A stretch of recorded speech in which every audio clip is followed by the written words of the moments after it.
वृद्धावस्था जीवा। छठा अध्याय आत्मसंयम योग।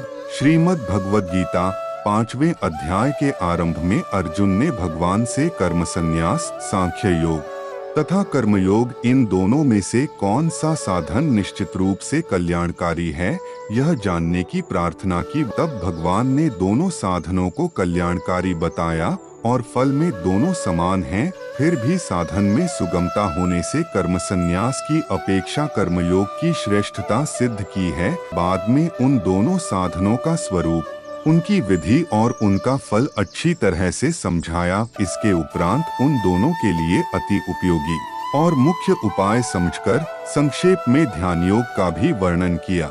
लेकिन उन दोनों में से कौन सा साधन करना, यह बात अर्जुन स्पष्ट रूप से नहीं समझ पाया और ध्यान योग का अंगसहित विस्तृत वर्णन करने के लिए छठे अध्याय का आरंभ करते हैं। प्रथम भक्तियुक्त कर्मयोग में प्रवृत्त करने के लिए भगवान श्री कृष्ण कर्मयोग की प्रशंसा करते हैं। श्री भगवान बोले हैं, जो पुरुष कर्मफल का आश्रय न लेकर करने योग्य कर्म करता है वह सन्यासी तथा योगी है, और केवल अग्नि का त्याग करने वाला सन्यासी नहीं है तथा केवल क्रियाओं का त्याग करने वाला योगी नहीं है। हे अर्जुन, जिसको सन्यास ऐसा कहते हैं उसी को तू योग जान, क्योंकि संकल्पों का त्याग न करने वाला कोई भी पुरुष योगी नहीं होता। योग में आरूढ़ होने की इच्छा वाले मननशील पुरुष के लिए योग की प्राप्ति में निष्काम भाव से कर्म करना ही हेतु कहा जाता है, और योगारूढ़ हो जाने पर उस योगारूढ़ पुरुष का जो सर्वसंकल्पों का अभाव है वही कल्याण में हेतु कहा जाता है। जिस काल में न तो इंद्रियों के भोगों में और न कर्मों में ही आसक्त होता है, उस काल में सर्वसंकल्पों का त्यागी पुरुष योगारूढ़ कहा जाता है। अपने द्वारा अपना संसार समुद्र से उद्धार करें और अपने को अधोगति में न डालें, क्योंकि यह मनुष्य आप ही तो अपना मित्र है और आप ही अपना शत्रु है। जिस जीवात्मा द्वारा मन और इंद्रियों सहित शरीर जीता हुआ है, उस जीवात्मा का तो वह आप ही मित्र है, और जिसके द्वारा मन तथा इंद्रियों सहित शरीर नहीं जीता गया है, उसके लिए वह आप ही शत्रु के सदृश शत्रुता में बरतता है। सर्दी गर्मी और सुख दुख आदि में तथा मान और अपमान में जिसके अंतःकरण की वृत्तियां भली भांति शांत हैं, ऐसे स्वाधीन आत्मा वाले पुरुष के ज्ञान में सच्चिदानंद घन परमात्मा सम्यक प्रकार से ही स्थित है, अर्थात उसके ज्ञान में परमात्मा के सिवा अन्य कुछ है ही नहीं। जिसका अंतःकरण ज्ञान विज्ञान से तृप्त है, जिसकी स्थिति विकार रहित है, जिसकी इंद्रियां भली भांति जीती हुई हैं और जिसके लिए मिट्टी, पत्थर और सुवर्ण समान हैं, वह योगी युक्त अर्थात भगवत प्राप्त है, ऐसा कहा जाता है। सुहृद, मित्र, वैरी, उदासीन, मध्यस्थ, द्वेष्य और बंधुगणों में, धर्मात्माओं में और पापियों में भी समान भाव रखने वाला अत्यंत श्रेष्ठ है। मन और इंद्रियों सहित शरीर को वश में रखने वाला आशारहित और संग्रहरहित योगी अकेला ही एकांत स्थान में स्थित होकर आत्मा को निरंतर परमात्मा लगावे, शुद्ध भूमि में, जिसके ऊपर क्रमशः कुशा, मृगछाला और वस्त्र बिछे हैं, जो न बहुत ऊंचा है न बहुत नीचा। ऐसे अपने आसन को स्थिर स्थापन करके उस आसन पर बैठकर चित्त और इंद्रियों की क्रियाओं को वश में रखते हुए मन को एकाग्र करके अंतःकरण की शुद्धि के लिए योग का अभ्यास करे। काया, सिर और गले को समान एवं अचल धारण करके और स्थिर होकर अपनी नासिका के अग्रभाग पर दृष्टि जमाकर अन्य दिशाओं को न देखता हुआ ब्रह्मचारी के व्रत में स्थित भयरहित तथा भली भांति शांत अंतःकरण वाला सावधान योगी मन को रोककर मुझ में चित्त वाला और मेरे परायण होकर स्थित होवे। वश में किए हुए मन वाला योगी इस प्रकार आत्मा को निरंतर मुझ परमेश्वर के स्वरूप में लगाता हुआ मुझ में रहने वाली परमानंद की पराकाष्ठा रूप शांति को प्राप्त होता है। हे अर्जुन, यह योग न तो बहुत खाने वाले का, न बिल्कुल न खाने वाले का, न बहुत शयन करने के स्वभाव वाले का और न सदा ही जागने वाले का ही सिद्ध होता है।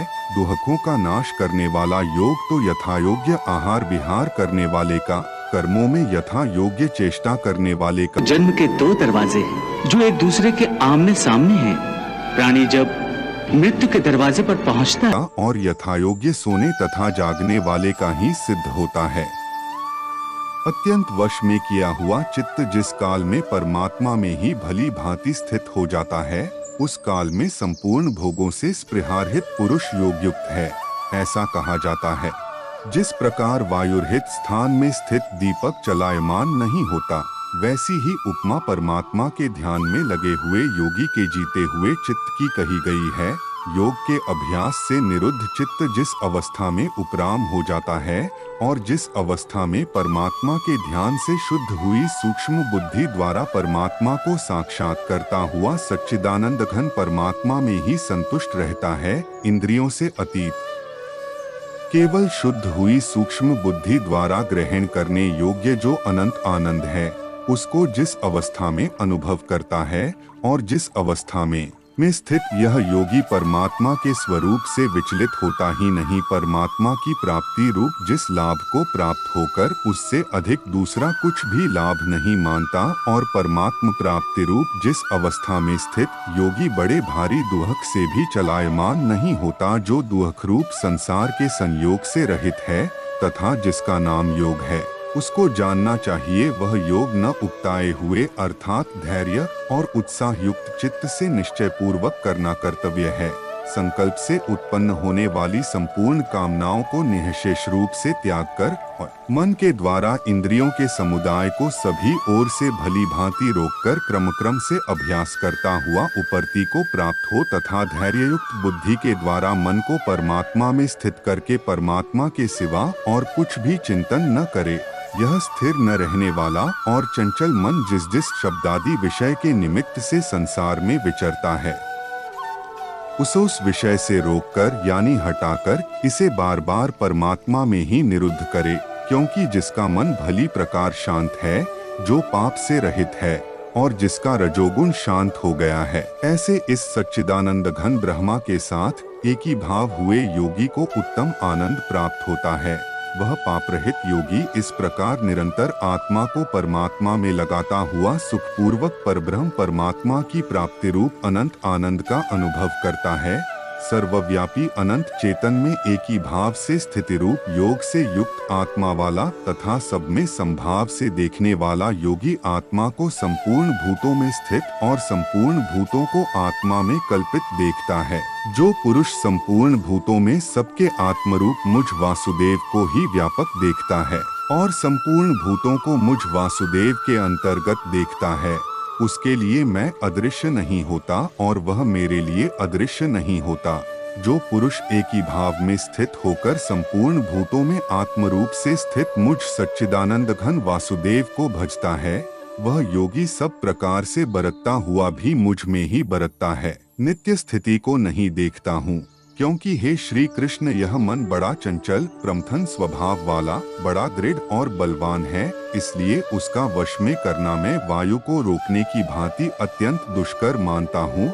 श्री भगवान बोले, हे महाबाहो निःसंदेह मन चंचल और कठिनता से वश में होने वाला है, परंतु हे कुंती पुत्र अर्जुन यह अभ्यास और वैराग्य से वश में होता है।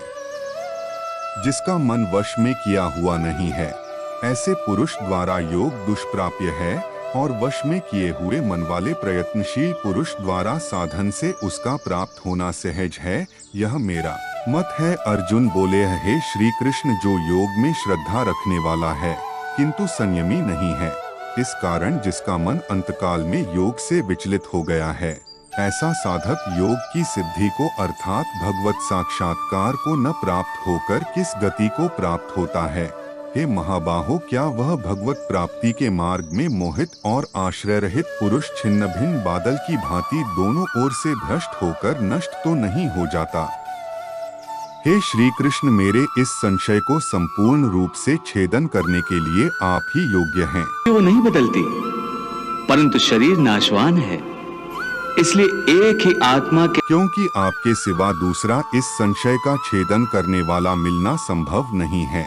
श्रीमान भगवान बोले, हे पार्थ, उस पुरुष का न तो इस लोक में नाश होता है और न परलोक में ही, क्योंकि हे प्यारे, आत्मोद्धार के लिए अर्थात भगवत प्राप्ति के लिए कर्म करने वाला कोई भी मनुष्य दुर्गति को प्राप्त नहीं होता।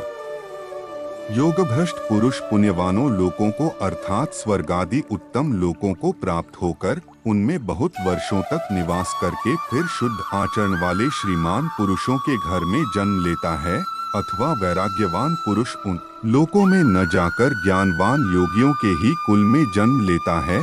परंतु इस प्रकार का जो यह जन्म है सो संसार में निःसंदेह अत्यंत दुर्लभ है। वहाँ उस पहले शरीर में संग्रह किए हुए बुद्धि संयोग को अर्थात राम बुद्धि रूप योग के संस्कारों को अनायास ही प्राप्त हो जाता है, और हे कुरुनंदन उसके प्रभाव से वह फिर परमात्मा की प्राप्ति रूप सिद्धि के लिए पहले से भी बढ़कर प्रयत्न करता है। वह श्रीमानों के घर जन्म लेने वाला योगभ्रष्ट पराधीन हुआ भी उस पहले के अभ्यास से ही निःसंदेह भगवान की ओर आकर्षित किया जाता है, तथा संबुद्धि रूप योग का जिज्ञासु भी वेद में कहे हुए सकाम कर्मों के फल को उल्लंघन कर जाता है। परंतु प्रयत्न पूर्वक अभ्यास करने वाला योगी तो पिछले अनेक जन्मों के संस्कार बल से इसी जन्म में संसिद्ध होकर संपूर्ण पापों से रहित हो फिर तत्काल ही परम गति को प्राप्त हो जाता है। योगी तपस्वियों से श्रेष्ठ है, शास्त्र ज्ञानियों से भी श्रेष्ठ माना गया है, और सकाम कर्म करने वालों से भी योगी श्रेष्ठ है। इससे हे अर्जुन तू योगी हो। संपूर्ण योगियों में भी जो श्रद्धावान योगी मुझ में लगे हुए अंतरात्मा से मुझको निरंतर भजता है, वह योगी मुझे परम श्रेष्ठ मान्य है। इस प्रकार उपनिषद, ब्रह्म विद्या तथा योग शास्त्र रूप श्रीमद् भगवद गीता के श्री कृष्ण अर्जुन संवाद में आत्मसंयम योग नामक छठा अध्याय संपूर्ण हुआ।